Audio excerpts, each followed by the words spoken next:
नमस्कार, स्वागत है आपका एक बार फिर से इनॉक्स हिमाचल न्यूज़ में। जैसे कि आपको मैंने बताया था कि हम भरमौर जा रहे हैं और भरमौर के हालात आप तक पहुंचाएंगे। इस समय हम हैं डॉक्टर जनकराज जी, जो भरमौर के एमएलए हैं, भरमौर और पांगी विधानसभा क्षेत्र जो आता है वहां के।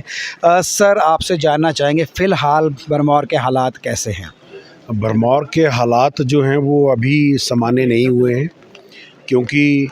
जो हमारा प्रमुख मार्ग है यहाँ से ज़िले को जोड़ने वाला और जिस मार्ग से हम शेष दुनिया से जुड़ते हैं, वो मार्ग अभी तक दुरुस्त नहीं हुआ है। जिस वजह से यहाँ पर चाहे आवागमन की बात हो, चाहे ज़रूरत के सामान की लाने की बात हो, चाहे मरीजों को ट्रांसपोर्ट करने की बात हो, चाहे मणिमहेश यात्रा के श्रद्धालुओं के वापस जाने की बात हो, तो उसको भी अभी जिस गति से हम एक्सपेक्ट कर रहे थे उस गति से भी वहाँ पर नहीं हो पाया है और ये अभी और समय इसमें लगने वाला। दूसरा, यहाँ पर नेटवर्क रिस्टोर नहीं हो पाया है, जिस वजह से बहुत सारे लोगों के अंदर ये भ्रामक प्रचार हुआ है कि हमारे परिवार के सदस्य गुम हो गए या लापता हो गए, बह गए। तो वो सारी सूचनाएं जो भ्रामक प्रचार कर रही हैं और इस मणिमहेश यात्रा में हुई भारी दुर्घटना, इस तरह के प्रचार जो हो रहे हैं, उस पर तब तक रोकथाम नहीं लगेगी जब तक यहाँ पर नेटवर्क जो है वो सुचारू रूप से नहीं आएगा। एक सर, आप क्योंकि अपोजिशन पार्टी के लीडर हैं, इसलिए आपसे मैं ये जानना चाहूँगा कि आपका क्षेत्र है और बहुत सारे लोग यहाँ पे सरकार के ऊपर निशाना साध रहे हैं कि सरकार ने ही नेटवर्क बंद किया है और सरकार ने छुपाने की कोशिश की है। तो आपका विधानसभा क्षेत्र है, क्या आपको लगता है कि यहाँ को छुपाने की ज़रूरत है या सरकार को नेटवर्क बंद करने की ज़रूरत है? नहीं, देखिए किससे छुपाना है, और ये मैं स्पष्ट करना चाहूँगा कि नेटवर्क बंद करना किसी भी कंपनी का अपना विशेषाधिकार नहीं होता। कोई भी व्यक्ति नेटवर्क बंद नहीं कर सकता, कोई भी सरकार नेटवर्क बंद नहीं कर सकती। नेटवर्क बंद करने के लिए गृह मंत्रालय की अनुमति चाहिए होती है और नेटवर्क बंद किया जाता है जब कोई दंगा या धार्मिक उन्माद, इस तरह की परिस्थितियां होती हैं, तब नेटवर्क को डाउन किया जाता है, ना कि इस तरह की यात्रा जहां पर हज़ारों लोग अपने बाहर से यहाँ पर आए हुए हैं और उनको असुविधा में डाले। कोई भी सरकार ऐसा काम नहीं करती। ये जगह जगह पर ब्रेक हुआ है केबल और वो नेटवर्क कंपनीज अपने काम पर लगी हैं, पर ये भ्रामक प्रचार है जिनके द्वारा भी किया गया है कि ये सरकार ने बंद किया या प्रशासन ने बंद किया। मैं इसको सही नहीं समझता। सड़क को खोलने की जहाँ तक बात है, वहाँ पे भी एक सवाल लोग लगातार पूछ रहे हैं कि सरकार की तरफ से, प्रशासन की तरफ से मशीनरी जो है वो लगाई नहीं जा रही है और यहाँ पे बहुत सारे पावर प्रोजेक्ट हैं, उनके पास ये बहुत मशीनें पड़ी है, अनलिमिटेड रिसोर्सेज है, लेकिन फिर भी सरकार उसकी तरफ कुछ कर नहीं रही है या भरमौर प्रशासन कुछ कर नहीं रहा है, चंबा प्रशासन कुछ कर नहीं रहा है। आप इस बारे में क्या कहेंगे? देखिए, हम तो प्रयास कर रहे हैं, परंतु कहीं न कहीं कुछ ना कुछ कमियां ज़रूर रही, जो जिस वजह से इतनी अफरा तफरी रही। और हमने तो इस यात्रा के आधिकारिक रूप से शुरू होने से पहले पूरे यात्रा मार्ग का निरीक्षण भी किया था और हमने जो जो भी कमियां पाई, वो कमियां हमने लिखित तौर पर जिला प्रशासन को, प्रदेश सरकार को और भरमौर के स्थानीय प्रशासन को भी दी और क्या क्या व्यवस्थाओं में सुधार किया जाना था वो भी लिखा। और साथ ही साथ आपके माध्यम से मैं ये भी बताना चाहता हूँ, जब से विधायक चुना गया हूँ उससे पहले से लेकर और अब जब से विधायक चुना हूँ, जितने भी हमारे विधानसभा के सेशन हुए, उन सेशन के भीतर भी, प्रेस के माध्यम से भी, केंद्र सरकार के पास, हर जगह जहाँ जहाँ भी हमें मौका मिलता है, हमारा प्रमुख मुद्दा यही रहता है कि मणिमहेश यात्रा की व्यवस्था को सुधारा जाए सुचारू रूप से इसको, ताकि लोगों को कम से कम असुविधा हो और हम बेहतर यहाँ पर एक यात्रा मार्ग का निर्माण कर सकें, सुविधाओं का विकास कर सकें। इसके लिए मैं तो प्रत्येक जगह इसकी मांग उठाता रहा हूँ। और साथ ही साथ अगर आप हमारे पुरानी मीडिया बाइट्स और उसको देखें तो हम सदैव हमेशा एक मांग हमेशा करते हैं कि मेरा चुनाव क्षेत्र शेष दुनिया से केवल एक मार्ग से जुड़ा है। तो हमारी ये हमेशा मांग रहती है, आज भी है, और मैं उम्मीद करता हूँ कभी ना कभी हमारी मांग जो है वो ज़रूर पूरी होगी कि हमें हमारे इस चुनाव क्षेत्र से, इस विधानसभा क्षेत्र से बाहर निकलने के लिए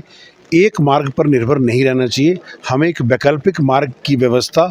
सरकारों के द्वारा यहाँ सर की जानी चाहिए, जहाँ से हमारे लोग ऐसी आकस्मिक स्थिति में टोटल हम लॉक ना हो जाएं, हमारे को निकलने के लिए एक मार्ग अगर अवरुद्ध तो दूसरे मार्ग का सहारा लेके हम शेष दुनिया से जुड़ सकें। ऐसी मेरी मांग जो है वो है। एक सवाल सर मेरा पूछना चाहूँगा कि हर तरफ से एक ही सवाल उठ रहा है कि स्टेट गवर्नमेंट जो है सड़क को लेकर के समय पे काम नहीं कर रही थी, लेकिन एक सवाल मैं यहाँ जानना चाहूँगा कि ये जो रोड है ये NHAI के अंडर है जो कि केंद्र सरकार के तहत आता है, तो क्या केंद्र से इस सड़क के लिए या श्रद्धालुओं को निकालने के लिए किसी तरह का कोई बात आपकी हुई या कोई कदम उठाए गए? देखिए, मैं स्पष्ट तौर पे कह दूं, ये कोई आरोप प्रत्यारोप करना समय है, ना कोई ऐसी बात होनी चाहिए। परंतु फिर भी अब आपने ऐसी बात पूछी है तो मैं आपको बताना चाहूँगा, ये सड़क नेशनल हाईवे है, कोई दिक्कत नहीं है। परंतु ये भारत के संघीय ढांचे में विशेष तौर पर लिखा गया है कि जो भी नेशनल हाईवे होते हैं उनके रख रखाव के लिए पैसा केंद्र सरकार देगी, परंतु रख रखाव की सारी जिम्मेवारी वहाँ पर क्या मैन पावर लगनी है, कितने लोग चाहिए, कौन अधिकारी लगने हैं, वो प्रदेश सरकार की होती है। पिछले 2.5 वर्षों से नेशनल हाईवे NH 154A को जो है वो ऑफिशिएटिंग अधिकारियों से चलाया जा रहा है। बिल्कुल। कोई नियमित अधिकारी ना NH 154A के लिए दिया गया, ना कोई नियमित PWD के लिए एक्शन भरमौर में दिया गया, ना PWD के लिए नियमित एक्शन जो वो पांगी में दिया जा रहा है। तो सरकार कोई भी हो वो अपनी जिम्मेवारियों से भाग नहीं सकती ये बोल के कि ये तो नेशनल हाईवे तो केंद्र का काम है। केंद्र सरकार इसको पोषित करेगी, परंतु व्यवस्था को संभालने की और ठीक करने की सारी जिम्मेवारी वो प्रदेश सरकार की है। जी। एक सर, अभी तक जितनी भी बातें हर कोई कर रहा है वो मणिमहेश यात्रियों के लिए कर रहा है, लेकिन क्या चंबा के लेकर के, चंबा के लोगों के लिए जो भरमौर के बाहर है, होली में है, होली में पूरा गांव बह गया, या और भी जगहों पे उनका क्या जायज़ा लिया जा रहा है प्रशासन की तरफ से, उनके लिए कुछ किया जा रहा है, वहाँ पे किस तरह के हालात हैं? देखिए, मैं जिस दिन भी इस आपदा के बाद यहाँ पहुँचा हूँ तो मैं तो प्रत्येक क्षेत्र का दौरा लगभग कर चुका हूँ। वो होली के भूस्खलन होने की बात हो, सलून गांव की बात हो, और गैर जनजातीय क्षेत्र में जहाँ जहाँ भी भूस्खलन हुआ है, हड़सर, कोगती, जहाँ जहाँ भी नुकसान मेरे चुनाव क्षेत्र में हुआ है, क्योंकि मणिमहेश यात्रा में श्रद्धालु आए उनको असुविधा हो रही है, एक अलग विषय है। परंतु मेरा ये मानना है कि इस सारे घटनाक्रम में हताहत होने वालों में मेरे स्थानीय लोग भी हैं, और जिन लोगों ने मुझे चुनकर विधानसभा में भेजा है, और उन्हीं की व्यवस्था हालत को देखते हुए मैंने विधानसभा के भीतर भी ये मांग की थी कि सत्र को स्थगित करे और सारी ताकत को सरकार जो है वो मेरे वहाँ पर लोगों की जो तकलीफ़ है उसके समाधान में लगाए। मेरी ये नैतिक जिम्मेवारी बनती है। मैं अपने पूरे चुनाव क्षेत्र में जगह जगह घूम रहा हूँ, जा भी रहा हूँ, और अभी भी मैं ये बताना चाहूँगा आपको, जैसे ही मणिमहेश यात्रा का ये सारा लोड जो है ये मुझे लगता है बहुत कम रह गया अब,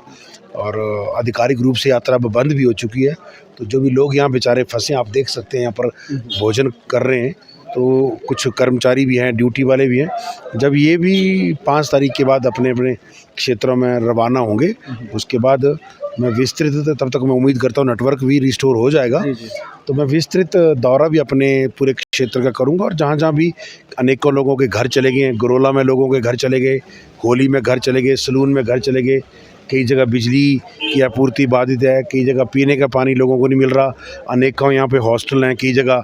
बालिकाएं पढ़ती हैं। अभी कस्तूरबा गांधी जो हॉस्टल है मैं वहाँ जाके आया हूँ, वहाँ पर बच्चियाँ जो हैं उनके लिए भोजन बनाने के लिए गैस की समस्या हो रही है।